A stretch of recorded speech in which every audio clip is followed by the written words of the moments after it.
I welcome you all to this channel. In today's video, I'll be talking about the famous scheme which is the Manrega, which is also known as MG Narega. So Mahatma Gandhi National Employment Rural, Guarantee Act, which is Mahatma Gandhi National Rural Employment Guarantee Act, which was passed in 2005 and was implemented in 2006.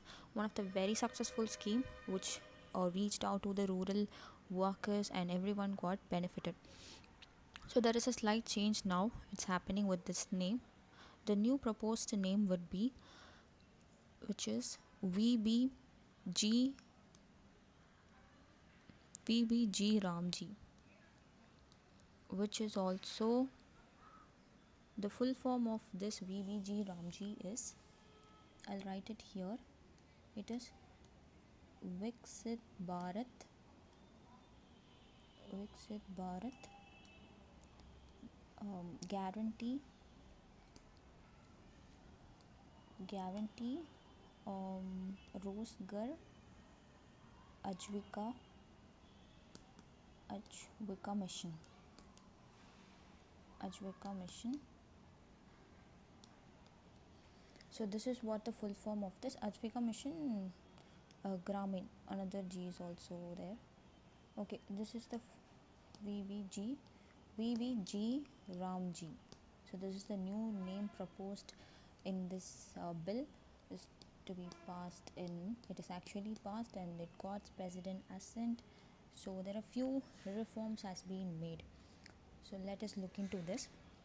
So we all know about the part 4 of the constitution, which is the DPSP, Directive Principles of States Policy, which was adopted from the Irish constitution and then they have adopted from the Spain constitution. So in this there is an article 41 which gave the right to work, although it is not justiciable or enforceable. It's just a instrument of instructions to the government, but there is a mentioning of right to work and unemployment allowances for the poor, for the disabled, and to the weaker sections. So, in this proposed bill, there is a slight change, not only with the name but also the objectives also being reformed. Initially, the Manrega used to be like it's a bottom up approach. So, what they get is they will be collecting the um, data of the people who are being unemployed. So actually the Manrega works based on, it is not to the individual, it is one person in a household. It's not for the every person in the household, only one individual will be covering under the scheme. So initially it was a demand driven, which is they'll be collecting the names of the employers who are not being employed, actively employed. So the data goes to the will be taken on the village level, on the district level. So those data collected will be sent out to the state government and then in the to the central government. So after collecting this data, the central will be allocating the funds, then it will be moving out and then they will provide work for them for 100 days. So this is the previous process, but now what they have changed here is, now it is not a demand driven scheme anymore, but it is a top down approach. It's not a bottom up approach, it's a top down approach in which the central government will be allocating funds to the state government based on, it's not equal for every state, but we have to mention here that Tamil Nadu is being the most benefited state.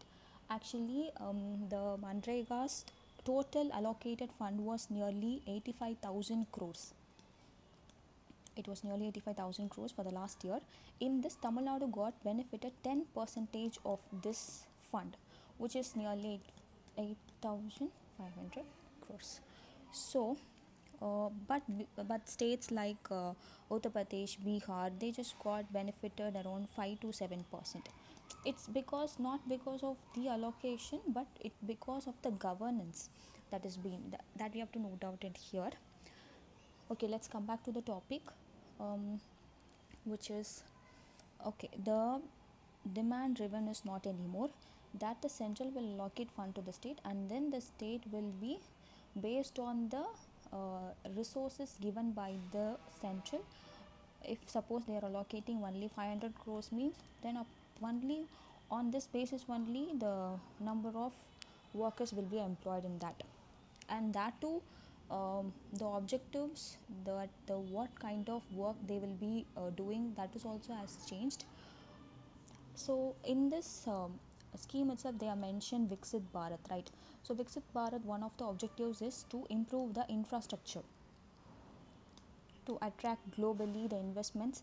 We have to first improve the infrastructure, we have to focus on the infrastructure, and that too has to be from the scratch, from the basement level, so that they are focusing the villages. From the villages we have to make this change has to be done. So they are utilizing this scheme also. So VB Ramji is being utilized for this.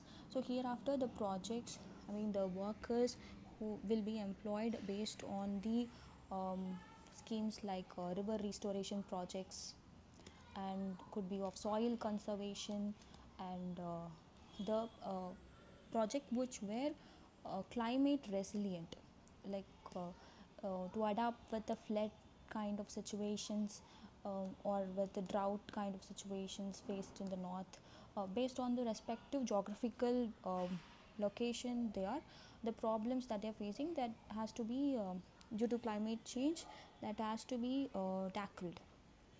That has to be we have to make some adaptations to reduce the mitigations, right? So that, on that base approach, now the objectives of this Manrega will be getting changed. So this is another major reform. And so what is the problem lying with this? Initially it was a central sector scheme, that the 100 percentage of its allocation will be from the center itself, that is 100 percentage of the fund will be allocated, which is 100% of the allocation will be done by the central. So if complete allocation is given from the central government means, then it is a sector scheme. But if it is shared between the states, if the allocation, the fund is shared between the states means, it is a sponsored scheme, it is a central sponsored scheme. So Manrega is shifted from the sector scheme to a centrally sponsored scheme. So hereafter the uh, fund will be shared between the center and the states, that it is 60 to 40%. 60 to 40 will be for the states, and for the northeastern states, that's the seven sister states, will be having the 90 to 10 allocation. Okay, so what is the problem is, now there is a burden for states, which is a fiscal burden. Already with implementation of GST, the state is making a loss of revenue. They couldn't make any revenue generation. Already they are facing the taxation burden. Their fiscal autonomy is being affected. Not for all states, but for some manufacturing states like Tamil Nadu, West Bengal, and Gujarat, Maharashtra. So here it is another thing in which we have to contribute 40 percentage of it. 40 percentage has to be uh, from the states hereafter. So uh, what what what is the goodness in this bill is, everything is okay, but um, that they are saying that initially it was 100 days of employment, so hereafter it will be 125 days. So there is a increase in, they have extended for 25 days, but also they have said that there will be a no work allocation for 60 days. There will be a 60 days gap, which there will be no work. So this, the particular period that they would announce, it could be of to protect the farmers. To protect the farmers, they have allocated this no wage gap, that no wage will be provided in these days to any kind of people covering under the scheme. So this is because there is a concern from the agriculture sector and industrial sector, that there is a lot of demand for labors nowadays. there is a slight increase for there is an increase for demand and demand for labors, so that the industrial owners and the farmers who are employing labor has to increase their wages also. So this is affecting or indirectly or directly their production. So based on this concern, they have given this no wage for the 60 days. This gap has been announced, and this is a very controversial one that is ongoing. And what else the reforms were made is, yes, that's it, the reforms that they are changing the nature of the work, and the allocations of the thing will be changed. The objectives is also, the name is also being changed. So this is what it has been passed, and it became an act. So there is a digital linkage of this scheme, which is the Aadhaar based payment system, which is Aadhaar link and online attendance has to be made, which is Aadhaar ABPS. It is being integrated, and also NMMS, which is National Mobile Monitoring Scheme. Yes, I don't know the exact thing of it. It's NMMS only. I think National Mobile Monitoring Scheme only, I think so.